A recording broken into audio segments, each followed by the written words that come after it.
अस्सलाम वालेकुम students. Chemistry में हमने चैप्टर नंबर 9 स्टार्ट किया हुआ है, मतलब कि चैप्टर नंबर 1 बनता है आपका केमिकल इक्विलिब्रियम। केमिकल इक्विलिब्रियम में हमने रिवर्सिबल रिएक्शंस के बारे में पढ़ा था, रिवर्सिबल रिएक्शन, और उसकी एक एग्जांपल स्टडी की थी। आज रिवर्सिबल रिएक्शन की एक और एग्जांपल देखते हैं। रिवर्सिबल रिएक्शन के लिए जो सेकंड एग्जांपल है वो एग्जांपल है decomposition of calcium carbonate. Calcium carbonate CaCO3। Reversible reactions के लिए भी कुछ कंडीशंस हैं, वो कंडीशंस क्या होंगी वो इस एग्जांपल के जरिए क्लियर करते हैं।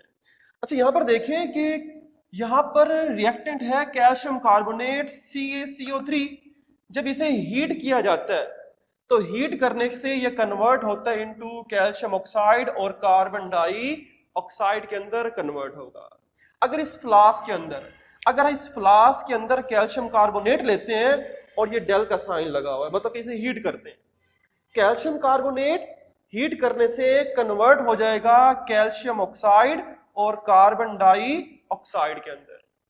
अगर तो ये फ्लास्क होगा ओपन, अगर ये फ्लास्क क्या होगा, ओपन होगा। अगर ये फ्लास्क ओपन होगा तो कार्बन डाइऑक्साइड इस फ्लास्क से बाहर निकल जाएगी और एटमॉस्फेयर में शामिल हो जाएगी। तो दोबारा जब कार्बन डाइऑक्साइड यहां से बाहर निकल जाएगी तो दोबारा ये कैल्शियम ऑक्साइड से रिएक्ट नहीं करेगी।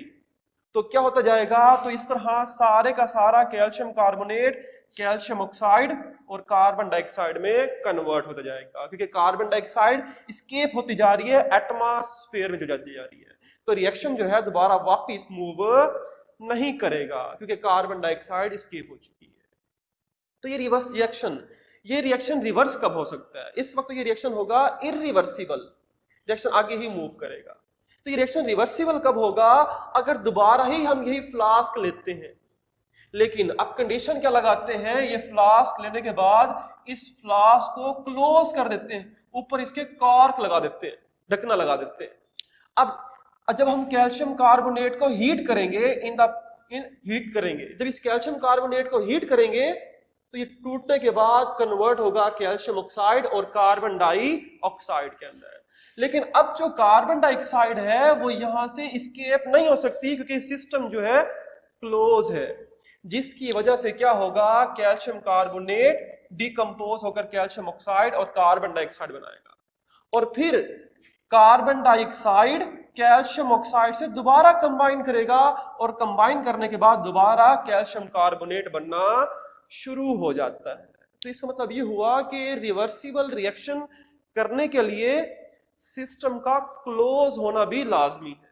तो कैल्शियम कार्बोनेट रिवर्सिबल रिएक्शन देता है, कैल्शियम कार्बोनेट रिवर्सिबल रिएक्शन देते हैं जब कैल्शियम कार्बोनेट को हीट करते हैं तो ये डिकम्पोज होता है, डिकम्पोज होकर कैल्शियम ऑक्साइड और कार्बन डाइऑक्साइड बनाता है। At the same time calcium oxide carbon dioxide से मिलकर दोबारा कॉम्बिनेशन से कैल्शियम कार्बोनेट प्रिपेयर कर देता है। तो यहां पर डिकम्पोजिशन भी हो रही होगी और कॉम्बिनेशन भी हो रहा होता है। तो ये रिवर्सिबल रिएक्शन की दूसरी एग्जांपल थी। अब इस रिएक्शन के अंदर हम डिस्कस करते हैं केमिकल इक्विलिब्रियम को। यहां पर हम इक्विलिब्रियम को कैसे स्टडी कर सकते हैं? रिएक्शन है रिवर्सिबल। अच्छा, यहां पर एक बात है कि इक्विलिब्रियम को हम तभी स्टडी करेंगे जब रिएक्शन होगा रिवर्सिबल। तो ये रिएक्शन रिवर्सिबल है। अब ये रिएक्शन रिवर्सिबल है, अगर इस रिएक्शन के अंदर मैं देखूं, नंबर 1 सबसे पहले क्या हो रहा है यहां पर कि कैल्शियम कार्बोनेट हीट करने से टूटकर कैल्शियम ऑक्साइड और कार्बन डाइऑक्साइड प्रोड्यूस कर रहा है। रिएक्शन आगे जा रहा है तो ये रिएक्शन क्या होगा, आगे की तरफ जाएगा तो रिएक्शन कहलाएगा फॉरवर्ड। ये रिएक्शन कौन सा हो रहा है, फॉरवर्ड हो रहा है कि कैल्शियम ऑक्साइड और कार्बन डाइऑक्साइड प्रोड्यूस हो रहा है। और इसी वक्त दोबारा से कैल्शियम ऑक्साइड कार्बन डाइऑक्साइड से मिलेगा और दोबारा से कैल्शियम कार्बोनेट प्रिपेयर करेगा, रिएक्शन वापस जा रहा है। तो अब ये रिएक्शन क्या होगा, रिवर्स होगा। रिएक्शन क्या होगा, रिवर्स। इट मीन के रिएक्शन फॉरवर्ड भी जा रहा है और रिएक्शन रिवर्स भी जा रहा है, दोनों रिएक्शंस हो रहे हैं। तो शुरू के अंदर इनिशियली अभी हमने रिएक्शन को शुरू किया है, तो शुरू के अंदर कौन सा रिएक्शन फास्ट होगा, फॉरवर्ड या रिवर्स? कौन सा रिएक्शन फास्ट होगा और कौन सा रिएक्शन स्लो होगा, इसे आप सिंपली इस तरह याद करो, जो चीज ज्यादा मिकदार में होगी वो आगे की तरफ मूव करेगी। मतलब कि इनिशियली शुरू के अंदर सारे का सारा कैल्शियम कार्बोनेट होगा, जबकि प्रोडक्ट ना होने के बराबर होगा शुरू के अंदर। तो शुरू के अंदर कैल्शियम कार्बोनेट ज्यादा है तो ज्यादा फॉरवर्ड रिएक्शन होगा। तो initially forward reaction is fast, क्योंकि शुरू के अंदर कैल्शियम कार्बोनेट ज्यादा है और कैल्शियम कार्बोनेट फेवर करता है फॉरवर्ड रिएक्शन को। और रिवर्स रिएक्शन क्या हो जाएगा, स्लो होगा with the passage of time. जैसे जैसे टाइम गुजरता जाएगा, जैसे जैसे टाइम गुजरेगा, कैल्शियम कार्बोनेट की अमाउंट कम होती जाएगी। जब कैल्शियम कार्बोनेट की अमाउंट कम होती जाएगी तो फॉरवर्ड रिएक्शन भी क्या होता जाएगा, स्लो होता जाएगा। जबकि रिवर्स रिएक्शन, जबकि कैल्शियम ऑक्साइड और कार्बन डाइऑक्साइड की मिकदार आहिस्ता आहिस्ता बढ़ती जा रही है, तो जब इसकी मिकदार बढ़ती जा रही है तो रिवर्स रिएक्शन भी क्या होता जाएगा, फास्ट होता जाएगा। तो क्या हो गया कि शुरू के अंदर जो फॉरवर्ड रिएक्शन था वो ज्यादा था, जबकि रिवर्स रिएक्शन कम था। आहिस्ता आहिस्ता जो फॉरवर्ड रिएक्शन है वो कम होता जा रहा है, जबकि रिवर्स रिएक्शन आहिस्ता आहिस्ता बढ़ता जा रहा है। एक वक्त आएगा दोनों रिएक्शन का रेट, दोनों रिएक्शन की जो स्पीड है वो बराबर हो जाएगी। मतलब कि जितना कैल्शियम कार्बोनेट कन्वर्ट होगा कैल्शियम ऑक्साइड और कार्बन डाइऑक्साइड में, उतना ही दोबारा कैल्शियम ऑक्साइड और कार्बन डाइऑक्साइड दोबारा कैल्शियम कार्बोनेट बना देंगे। जब दोनों की स्पीड बराबर हो जाएगी, इस कंडीशन को नाम देते हैं इक्विलिब्रियम का। इक्विलिब्रियम मतलब इक्वल हो गया। क्या इक्वल हो गया, दोनों का रेट बराबर हो गया। Rate of forward reaction rate of reverse reaction के बराबर हो गया। जब दोनों का रेट बराबर होगा, मतलब कि लेट्स सपोज के अगर 1 ग्राम कैल्शियम कार्बोनेट कन्वर्ट होता है कैल्शियम ऑक्साइड और कार्बन डाइऑक्साइड, तो एट द सेम टाइम दोबारा से 1 ग्राम प्रोडक्ट दोबारा रिएक्टेंट में कन्वर्ट हो जाएगा। तो यहां पर जो हमारे पास दोनों की अमाउंट होगी वो क्या रहेगी, कांस्टेंट। इसे हम तादाद के जरिए से इतना एक्सप्लेन कर सकते हैं। अगर मैं यहां पर ये कहूं कि हमारे पास के एक कैल्शियम कार्बोनेट का मॉलिक्यूल प्रोडक्ट के अंदर कन्वर्ट होता है, तो सेम दोबारा एक कैल्शियम कार्बोनेट एक कार्बन डाइऑक्साइड से मिलकर दोबारा कैल्शियम कार्बोनेट में कन्वर्ट कर जाएगा। तो दोनों की अमाउंट क्या रहेगी, कांस्टेंट रहेगी। दोनों की अमाउंट कांस्टेंट रहेगी, तो यहां पर the amount of calcium carbonate, calcium oxide and the carbon dioxide do not change. हालांकि रिएक्शन हो रहा होगा, रिएक्शन आगे भी जा रहा है, रिएक्शन बैकवर्ड भी जा रहा है, लेकिन देखने में लगेगा कि कोई अमाउंट चेंज नहीं हो रही। इसे इसी तरह समझे, मैंने आपको पहले प्रीवियस लेक्चर में समझाया था कि क्लास के अंदर 30 स्टूडेंट्स हैं। इक्विलिब्रियम को समझाने के लिए अमाउंट किस तरह कांस्टेंट रहेगी। क्लास के अंदर 30 स्टूडेंट्स हैं, 5 स्टूडेंट बाहर चले गए, बाकी नहीं रह जाएंगे 25 स्टूडेंट।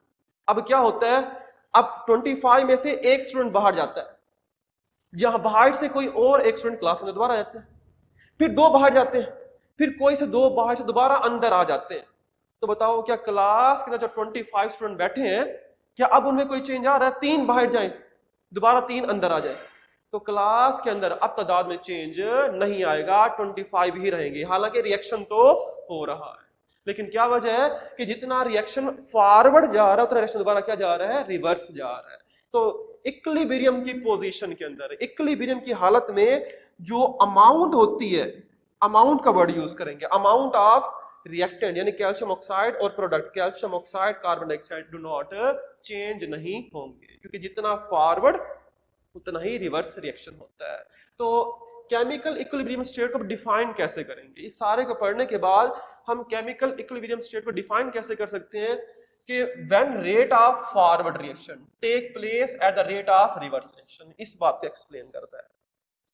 जब rate of forward reaction rate of reverse reaction के बराबर हो जाएगा, जितना प्रोडक्ट बनेगा उतना ही दोबारा प्रोडक्ट रिएक्टेंट में कन्वर्ट होगा। The composition of the reaction mixture remain constant. तो देखने में लगेगा कि रिएक्टेंट या प्रोडक्ट की अमाउंट में कोई चेंज नहीं आ रहा, तो इसे नाम दे देता है इक्विलिब्रियम का। क्या नाम देंगे इसे, इक्विलिब्रियम का। अब केमिकल इक्विलिब्रियम, ये इसकी 2 टाइप्स होती हैं। इक्विलिब्रियम 2 तरह का हो सकता है। नंबर 1, पहले को नाम देते हैं स्टैटिक इक्विलिब्रियम। स्टैटिक जो रुका हुआ होगा। स्टैटिक इक्विलिब्रियम क्या होता है, इसकी डेफिनेशन है when reaction cease to proceed. Cease कहते हैं स्टॉप, रुक जाना। जब कोई रिएक्शन रुक जाए और वो हो इक्विलिब्रियम में, ऐसा कौन सा रिएक्शन है जो रुक भी जाए लेकिन इक्विलिब्रियम में हो? उसकी सबसे कॉमन एग्जांपल है बिल्डिंग। इस वक्त जो बिल्डिंग है ये इक्विलिब्रियम पोजीशन में है, इसके ऊपर जितनी फोर्स लेफ्ट साइड से है उतनी फोर्स राइट साइड से लगी हुई है, जितनी फ्रंट से उतनी बैक से है, जिसकी वजह से ये रूम ये बिल्डिंग स्टेबल है। अगर ये इक्विलिब्रियम पोजीशन में ना होता, फोर्सेस डिफरेंट होती, तो ये बिल्डिंग गिर जाती। तो बिल्डिंग गिर नहीं रही, इक्विलिब्रियम की पोजीशन में है। क्यों इक्विलिब्रियम की पोजीशन में है? क्योंकि तमाम फोर्सेस बराबर है। तो when the reaction cease to proceed, इसकी example a building remain standing rather than fall, कि बिल्डिंग जो है वो स्टेबल रहती है क्योंकि उसके ऊपर जितनी भी फोर्सेस वर्क कर रही हैं वो तमाम इक्वल होती हैं। तो इसे नाम देते हैं स्टैटिक इक्विलिब्रियम, कि रिएक्शन रुक गया है, अब बिल्डिंग पर मजीद वर्क नहीं हो रहा, रुका हुआ है, लेकिन वो इक्विलिब्रियम की पोजीशन में है। नंबर 2, दूसरी एग्जांपल, दूसरी इसकी टाइप होती है डायनामिक इक्विलिब्रियम। डायनामिक कहते हैं मुतहर्रिक, in state of motion. Dynamic कहते हैं कंटीन्यूअस, कंटीन्यूअस। डायनामिक मतलब हमारे पास कंटीन्यूअस, कि कोई चीज रिएक्शन मूव भी कर रहा है फिर भी इक्विलिब्रियम में, जिसकी भी हमने एग्जांपल पढ़ी कैल्शियम कार्बोनेट की, कि calcium carbonate product calcium oxide और कार्बन डाइऑक्साइड बना रहा है, और कैल्शियम कार्बोनेट और कार्बन डाइऑक्साइड दोबारा से रिएक्शन रिएक्टेंट बना रहे हैं। तो रिएक्टेंट प्रोडक्ट में कन्वर्ट हो रहे हैं, प्रोडक्ट रिएक्टेंट के अंदर कन्वर्ट हो रहे हैं, लेकिन दोनों की स्पीड, दोनों का जो रेट है वो बराबर है। तो देखने में लगेगा कि कैल्शियम कार्बोनेट के अमाउंट में कोई चेंज